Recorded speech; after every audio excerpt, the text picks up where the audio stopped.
د هیلو وړانګه رادیويي ډرامه د ټولو د کامیابی او خوشحالۍ ملګری.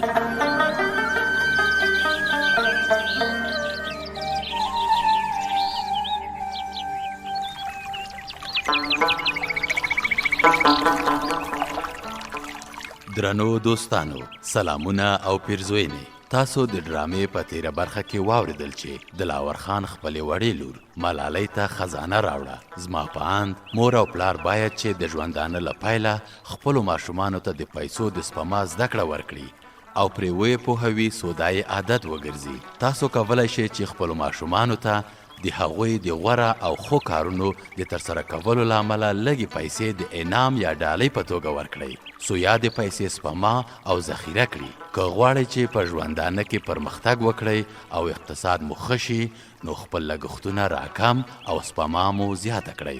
راشئ او د ډرامې نوې برخه واورو.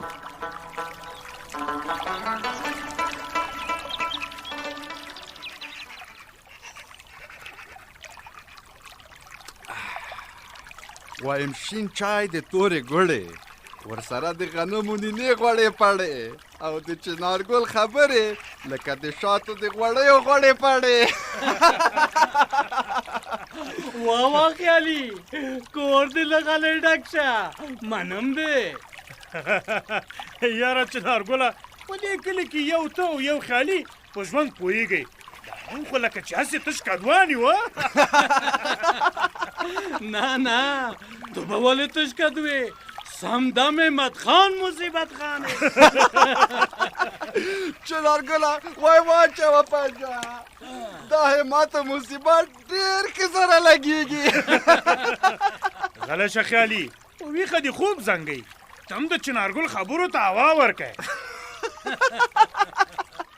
هوا خود ورکوم، د موټر ټایر ته چې هوا ورنه کې موټر منډه نشي وهلی. همداسې چې خبرو ته هوا ورنه کې په ژوند کې هوا سره خوند هم نه پیدا کېږي. خیالي ګله نو دا ځلې ته پنجه کچې شپاړس شي. وملیدې د هوا خبرې مو کولې، زما ښاپېرې هم په هوا راغلې. زما کوترې وهي چکرې د چنارګل په ژرنده شي لرې وبرې. هغه دی ویې ګورئ د ژرنده د بام په سر کېناستې. دا خو زما سلام ته راځي، پوهېږي چې چنارګل د خیالي ملګری دی. د بام په سر د غنمو نینې ورته شیندم، خو یوه خبره شته. کومه خبره؟ هسې نه چې کوم ګیدړ بیدړې درنه وتښتوي. دا څه وایې؟ ګیدړ خو کوترې نشي تښتولی. پیدا کېږي یو نیم ګیدړ چې کلنګي چرګ تښتولی شي، کوترې خو ورته نسوار هم نه دي.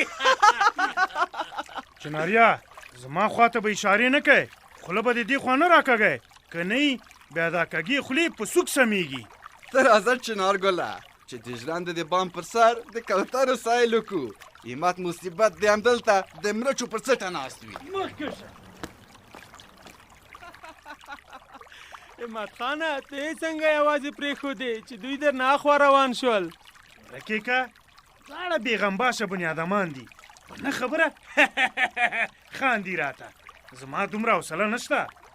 خیر دی حوصله ښه وي. همت خانه که دې اجازه وي یو خبره مې در سره یادوله. وایه امیده څه دې ویل؟ دا کلیوال له تا نه لږه ګیله لري، ما ویل چې زه به یې در سره یاده کړم. ولې څه خبره ده چې ګیله کوي؟ د چا باغ ته مې اور اچولی که د چا شنه غنم مې ریبلي دي؟ نه دې د چا باغ ته اور اچولی او نه دې د چا شنه غنم ریبلي، خو د کلي د خیر کار چې وي خیر دی ورته راځه. څه شي د خیر کار؟ ګوره ته غوسه مه کوه، هغه ورځ د سړک جوړولو اشر کې دی، ته په نیمایي کې پټ شوی وي، بیا داسې مه کوه. امید ګله دا وړې خبرې دي، دومره اندېښنه مه ورته کوه، کلیوال دې له ما نه ګیلې نه کوي.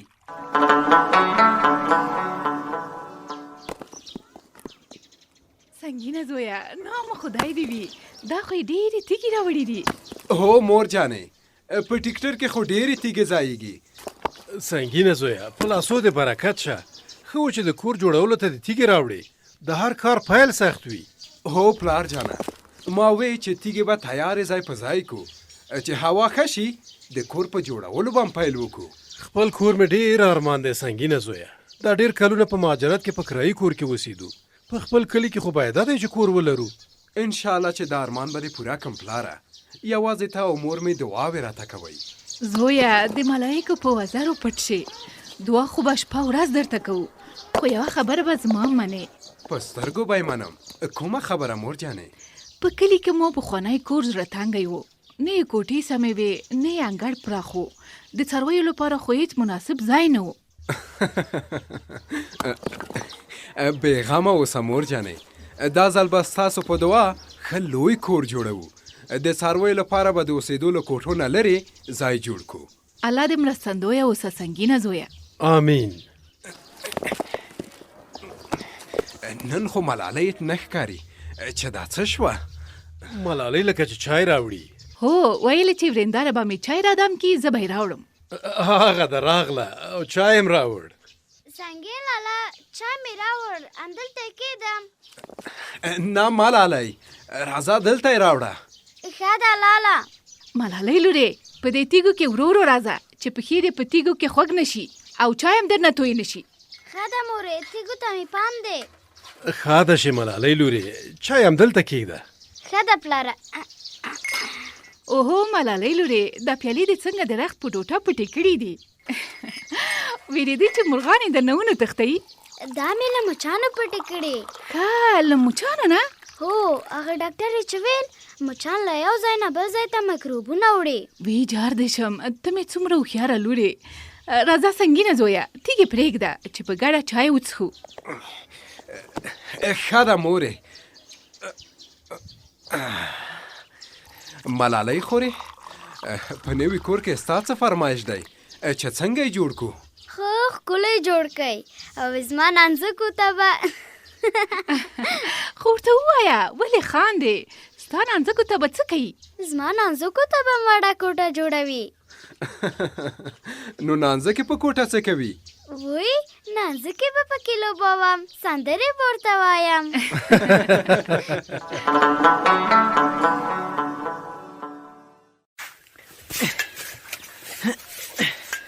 امیده زویه دا څه شی پکې جوړوي چې کله په کولنګ ځمکه وهي او کله په بیلچه کار کوي؟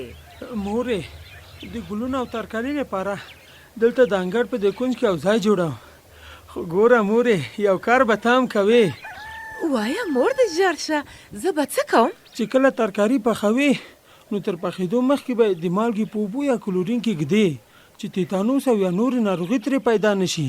ښه په سترګو دا اسانه خبره ده، دا خو به خود کوم، خو زه یوې بلې خبرې ته ځورېږم.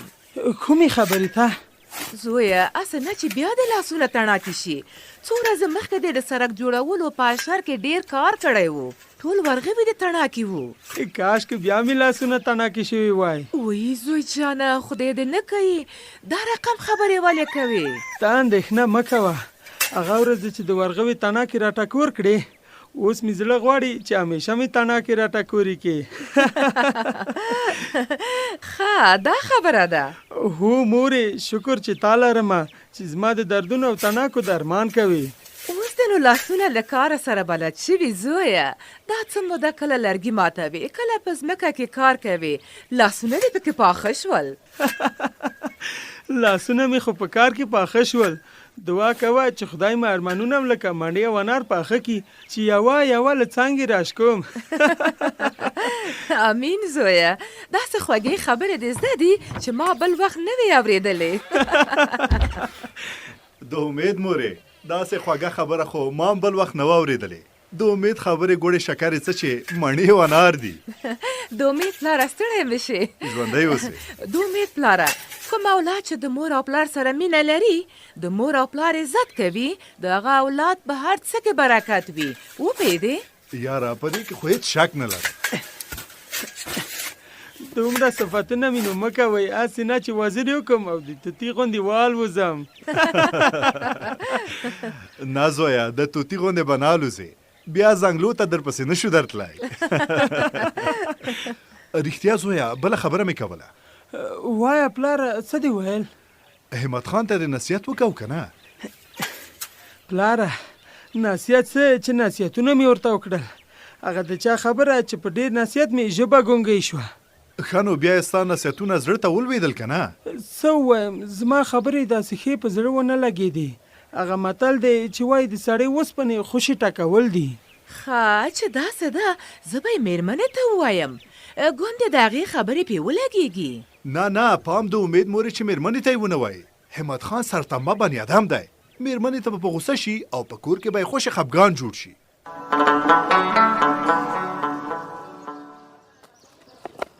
یاره چنارګل او همت خانه زه خو وایم همدغه تیږه به سمه وي. بس نو چنارګله تیږه ګزاره که چې زور دې معلوم شي. هغه ستا خبره د ژرندې د مزد د غنمو نینې خو دې ډېرې خوړلې دي. نه اول دې خیالي ګل ګزاره کی. سمه ده ته راکه زوی لوی کې ډېره درنده ده. د خیالي د تیږې د لګېدو ځای مې په نښه که. اوس نو چنارګله ستا وار دی. صبر چې تیږه راواخلم.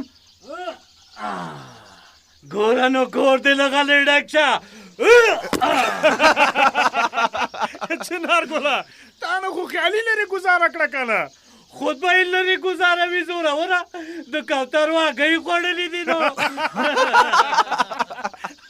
ښه راکه اوس نو زما نوبت دی. ولیدل چې تر ټولو نه مې 1 متر لرې ګزاره کړه. منم دی ماته مصیبت ده بېګا دی لکه چې بیا د کلنګي چرکور واخوړلې ده. هغه دی عاشق هم راغی راځئ نن ښې ټوکې پې کوو. یارانو مارانو څنګه سره خاندئ؟ یاران ماران پرېږده که په رښتیا عاشق یې دا تیږه ګزاره که. تصور چې زه د سلمانۍ بکس ورته کېدم دغسې 1 2 3 یاره عاشقه ودې شرمولم 2 متره تر چنارګل هم شاته پاتې شوې. و خیالي درته ښه وایي نوم دې عاشق دی او زور دې د ټپوس هم نه و. خوله د سمه خوځوه د کلنګي چرګانو غله. نه عاشقه تو اوس په رښتیا په چا عاشق وې که هسې دې دا نوم هوایي ایښی دی؟ نو په تا یې څه؟ په ما یې ولې څه نه موږ په کلي کې داسې څوک نه پرېږدو چې نوم یې لوی او ښکلی په ځان ایښی خو ګورده پکې نه وي. عاشقه خیر دی ورته ووایه چې کوم عاشقي دې کړې وي خیالي ته یې ځواب ورکړه که نه. مه مې ځوروئ وایم د دواړو په عاشقي مې نه ده کړې. نه دا خبرې نشته وایم ښه پرېمانه عاشقي کړې ده خو اوس هسې ځان تېر باسي.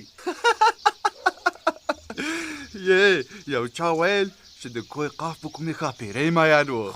مایده ډول به یې ورته واښه بیا کوم دیو ورپسې راغلی و د دیو له ډاره د خوشحال خیلو کلي ته راوتښتېده. یاره وایم که رښتیا داسې وي بیا خو یې د عاشق نوم مبارک شه. وایم مبارک نه مبارک دی تاسې او دی د عاشق د سلمانۍ بکس. کور دې د غلې ډک شه چېرته لاړې ودرېږه.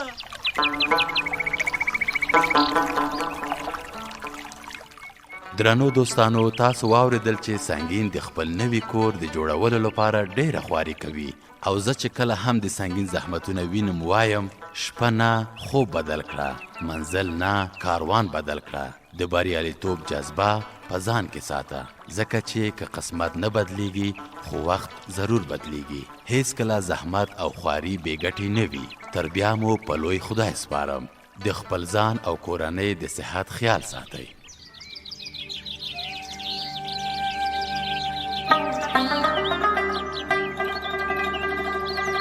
د هیلو وړانګه رادیويي ډرامه د ټولو د کامیابی او خوشحالۍ ملګری.